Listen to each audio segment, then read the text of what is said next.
Bonjour, bienvenue dans cette nouvelle émission Croix de Neuf. Aujourd'hui, je reçois M. Serge Haribo de l'UGTM Santé et Monsieur Legrand Eddy de CGTM. C'est bien ça. Donc c'est l'UGTM pour M. Haribo et CGTM pour M. Legrand Eddy. Merci à tous les deux pour votre l'acceptation à ce rendez-vous à Zoc Télévision. Alors, déjà, première question, quelles sont les nouvelles au CHUM? Est-ce que les négociations ont pu reprendre? Est-ce que les choses avancent dans le bon sens ou c'est statu quo? Alors, loin de là, la direction a même sorti une note d'information mercredi dernier disant que le dialogue social est rompu. Donc, nous sommes loin d'un dialogue, d'un consensus avec la direction pour faire avancer les choses. D'accord.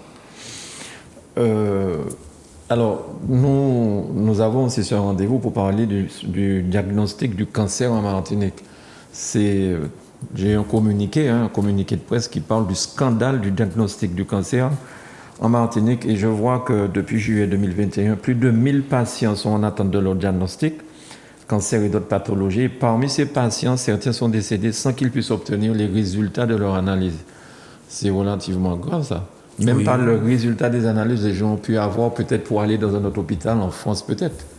Oui, parce que c'est très dramatique parce qu'on a voulu dans les derniers mois nous entraîner dans des discussions qui n'ont pas lieu d'être et qui sont contraires à l'intérêt qu'on devrait avoir aux patients et à la population. C'est-à-dire, on nous entraîne vers des obligations vaccinales, ensuite on nous propose d'autres types de moyens, on met du pass, on enlève le pass, on met du couvre-feu, on n'a parlé que de ça, et finalement, on a oublié l'intérêt du patient, puisqu'on a un gros problème au niveau du laboratoire qui fait les analyses.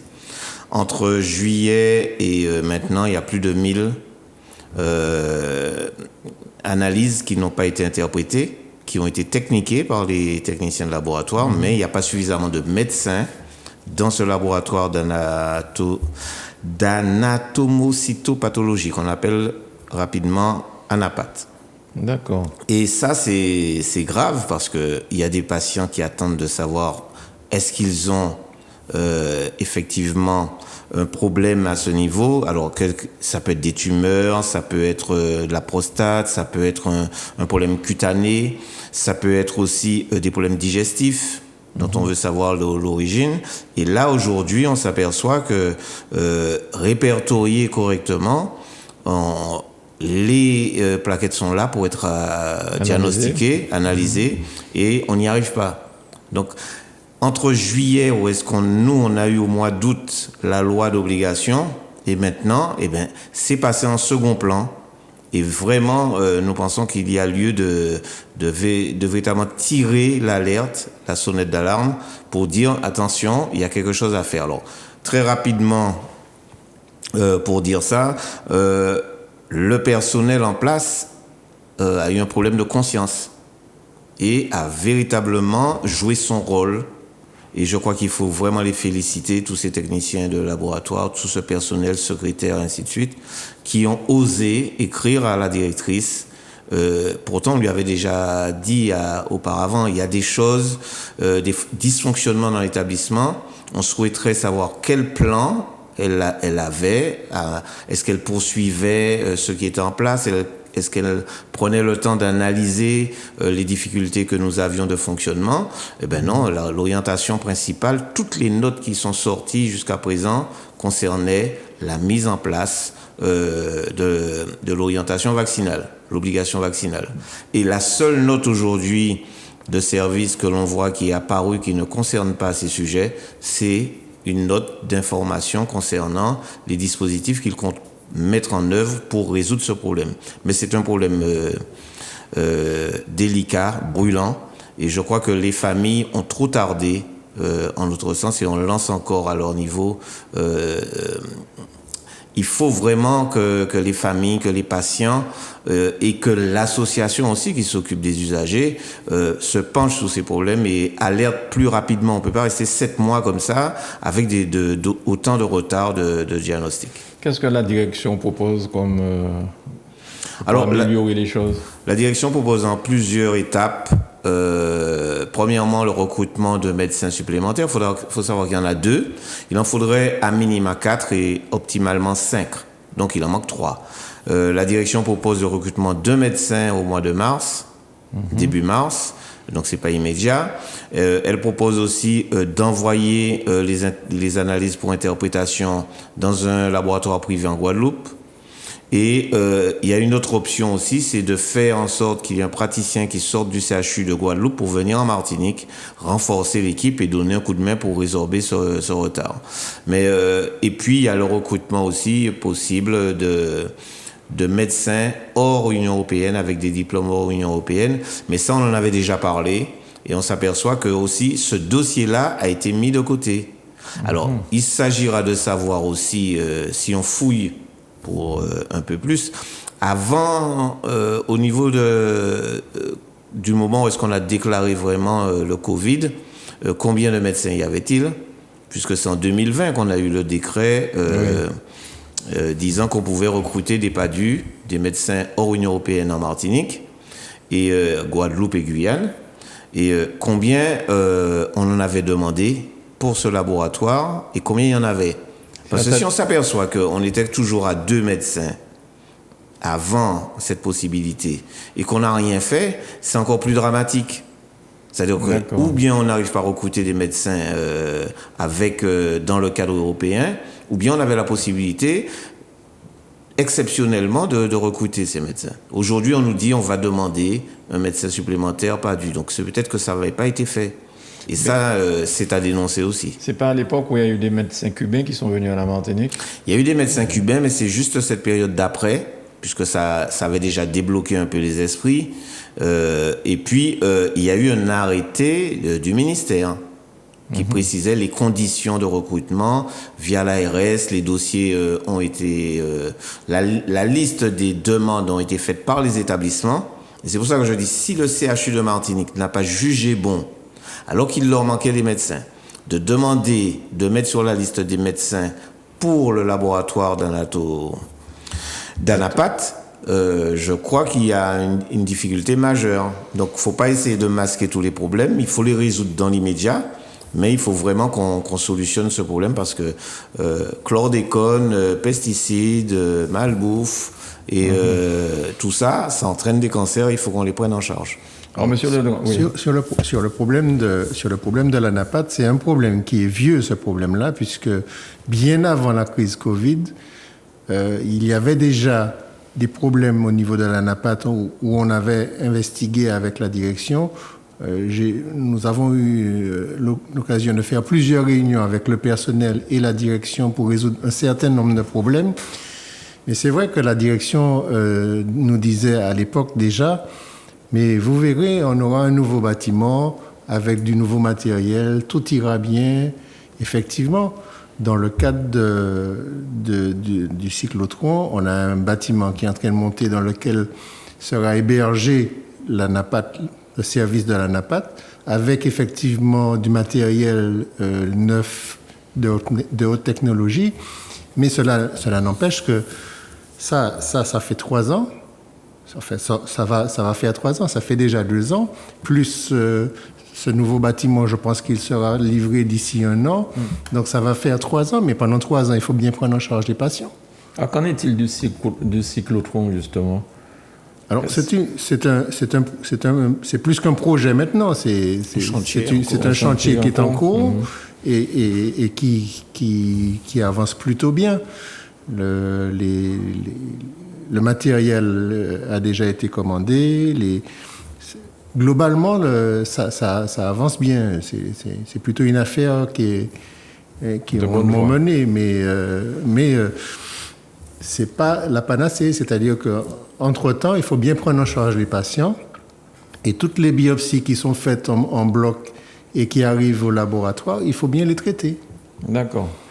Alors, j'ai vu sur le France Santé, première page aujourd'hui, qui disait l'hôpital pourra-t-il s'en sortir sans les soignants qui ne sont pas vaccinés.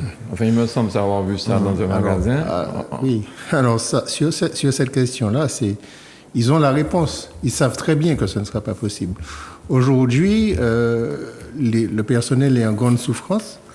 On a plus de 700 agents qui sont en arrêt maladie, qui sont tous traumatisés par cette obligation qui leur est faite de se faire injecter et qui ne voient pas le bout du tunnel.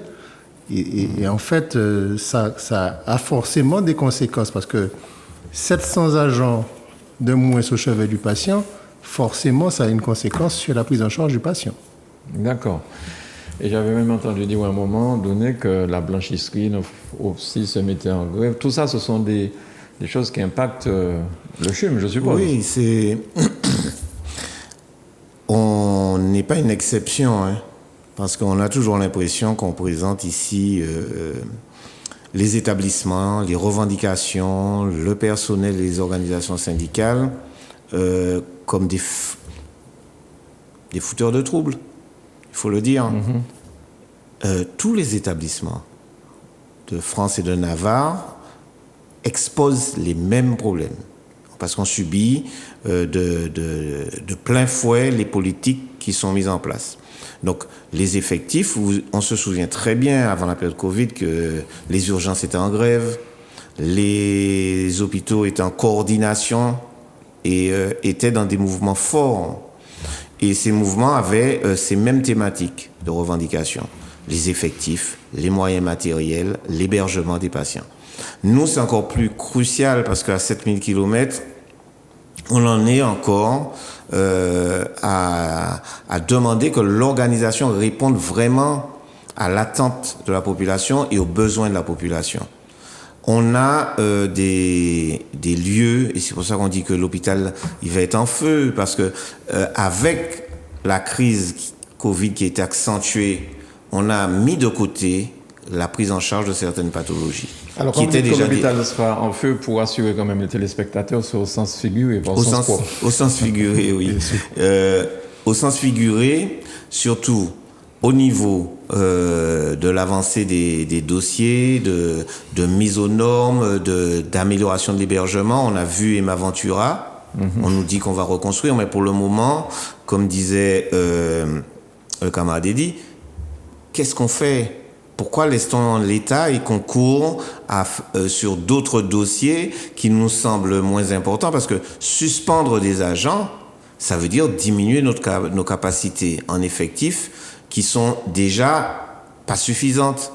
Donc, comment peut-on mettre de côté le patient pour s'occuper des personnels et dire qu'absolument il faut qu'ils soient vaccinés, que c'est la seule motivation qui fera mieux fonctionner l'établissement? Non. Personne n'arrive à nous affirmer qu'on fonctionnera mieux. Personne ne pourra nous prouver qu'avec moins d'agents, de professionnels, on va mieux fonctionner.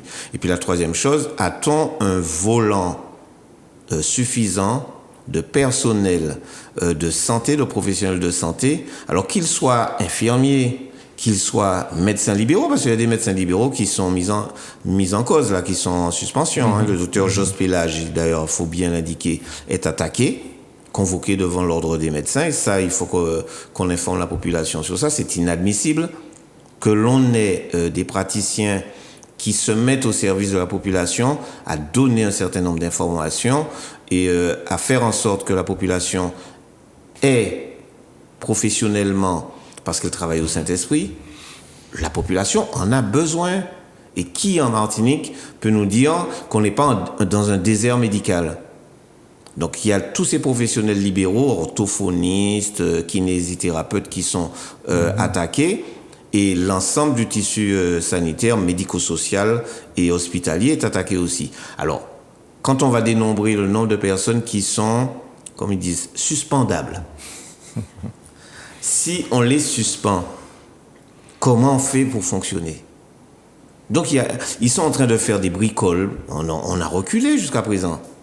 Oui, Jusqu'à présent, on n'applique pas comme là-bas, vous n'avez pas suspendu. Si on appliquait ça, dans quoi on serait là?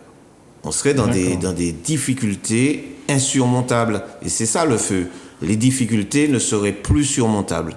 On ne pourrait plus fonctionner. Et l'hôpital de Trinité, il y avait des appareils qui devaient arriver pour, je ne sais pas si c'est l'IRM ou le scanner, je ne sais pas.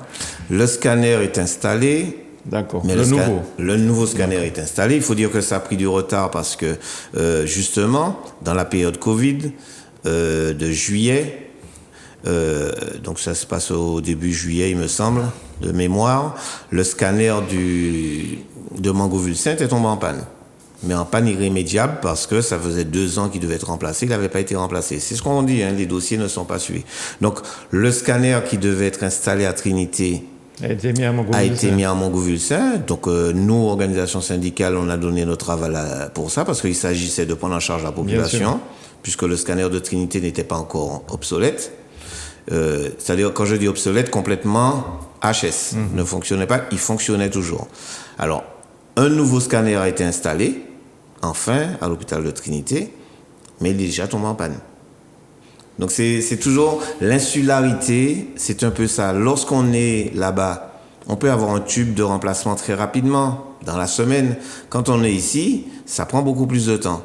Donc c'est tout ça qui monte, mais bon, le scanner neuf, il est là. Les installations et les travaux commencent pour les rénovations.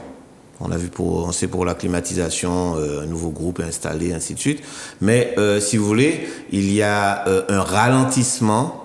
Là, on a déjà perdu plus de 6 mois, 8 mois de retard, par exemple, pour la reconstruction.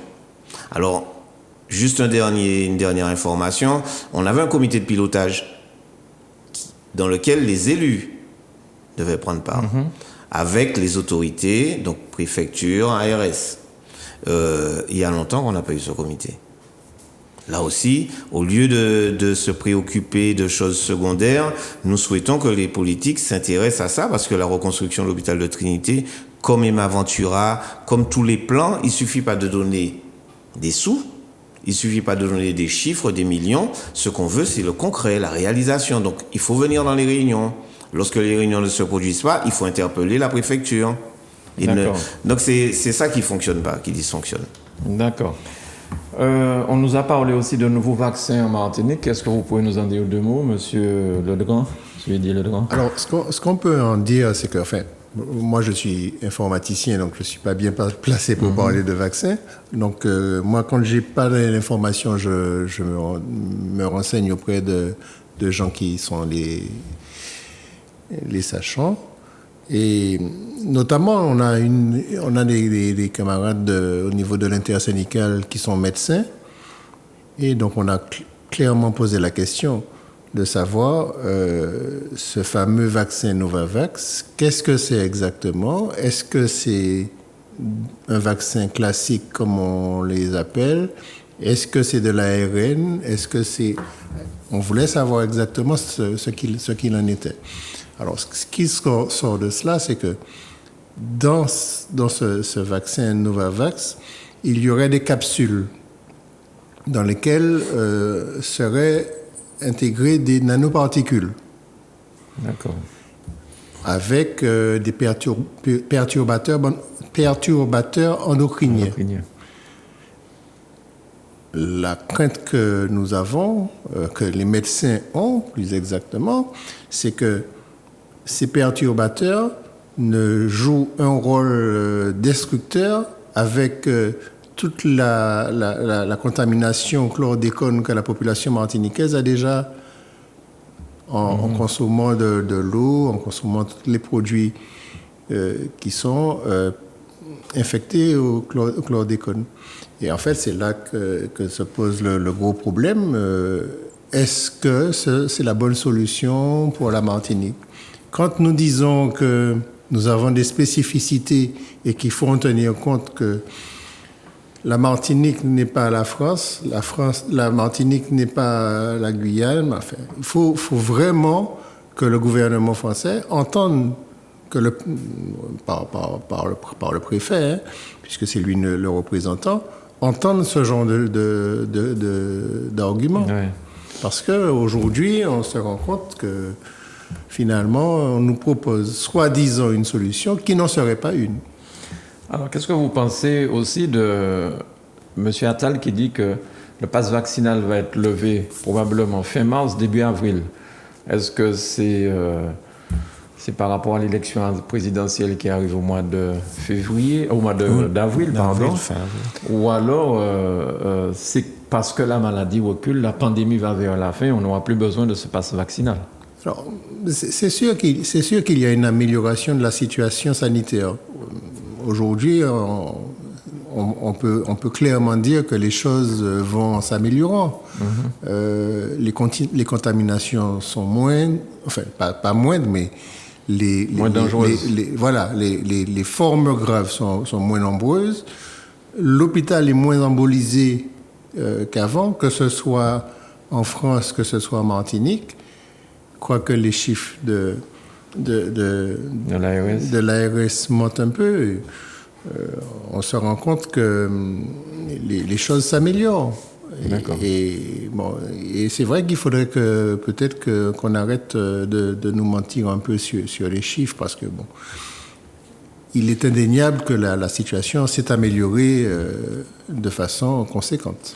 Serge Haribo, le ministre de la Santé, M. Olivier Véran, dit qu'il va envoyer 1000 lits. Alors, quand on dit on va envoyer 1000 lits, c'est pas mettre 1000 lits physiques dans un hôpital, c'est avec des médecins, avec des soignants, avec des agents, enfin je suppose. Ah ben là, et puis, est-ce que nous sommes concernés par ces 1000 lits en Martinique? Déjà, il y a cette question-là. Combien pour la Martinique, combien pour la Guadeloupe, combien pour la Guyane?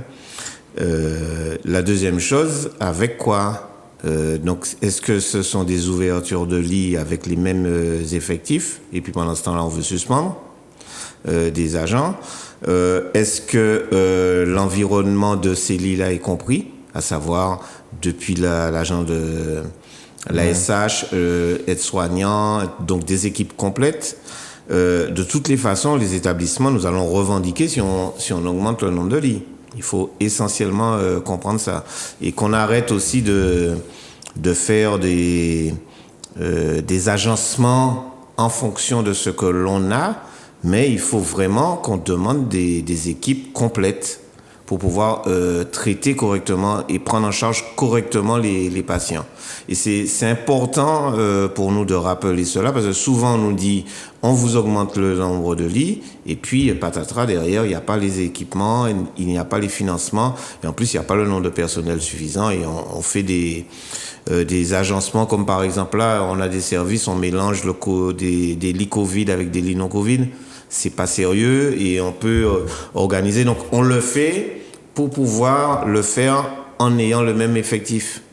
Et ça, c'est souvent préjudiciable, énormément préjudiciable à la qualité de prise en charge des patients. Qu'en est-il des plaintes posées par les médecins qui disent avoir été malmenés, des menaces, peut-être même molestés? On suppose que s'ils ont déposé plainte, ça va suivre son cours.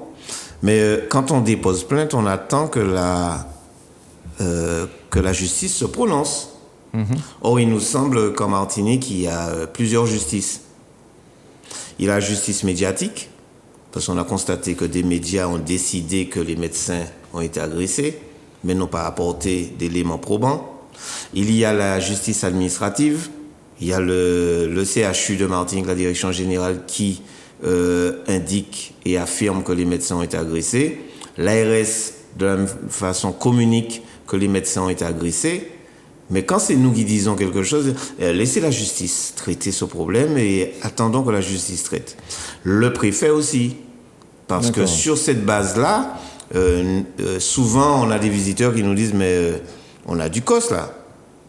On dit, mais il y a des agents de sécurité partout, il y a des policiers partout, comme ce matin on distribue un tract à l'entrée, on a des fourgons de policiers et des policiers alignés à côté de nous, on entre comme si la liberté d'informer nos collègues en tant qu'organisation syndicale n'a plus lieu d'être. On est surveillé alors qu'on peut très bien leur donner le tract, ils l'ont de toute façon. Donc ça, c'est pour vous dire que oui, il y a deux poids, deux mesures. Il faudrait que les uns et les autres reviennent à des considérations un peu plus éthiques, un peu plus normales. Il y a aussi la justice des élus. Parce qu'on a vu aussi que 2 élus, Madame Bardol et Monsieur Dinal, ont sorti un communiqué pour condamner des agressions. Quelles preuves ont-ils qu'il y a eu des agressions? Donc on a des justices et des justiciers qui s'instaurent comme ça en Martinique.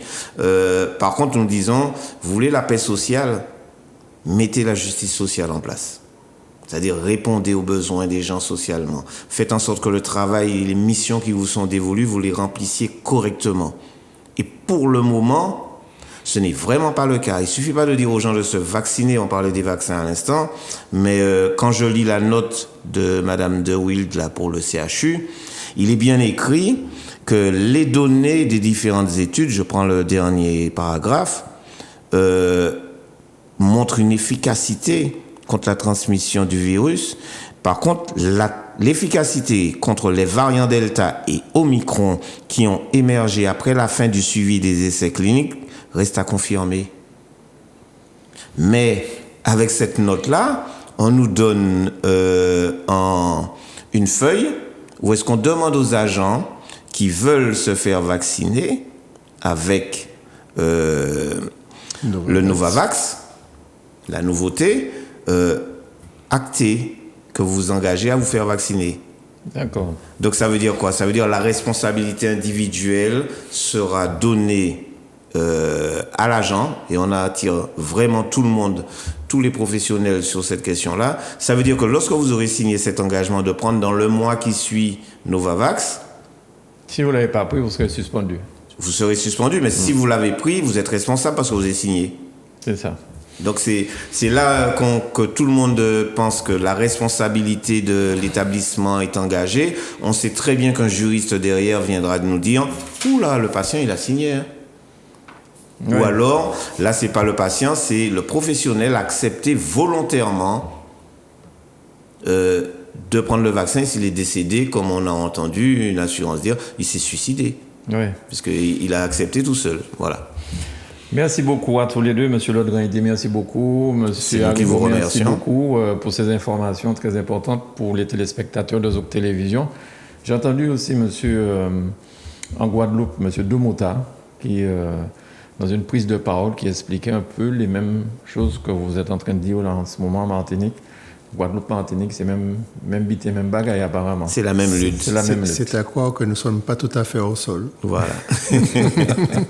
Merci à tous les deux. Je vous souhaite une bonne journée. Merci à Manuela pour la réalisation. Merci à vous, chez vous, de nous avoir suivis.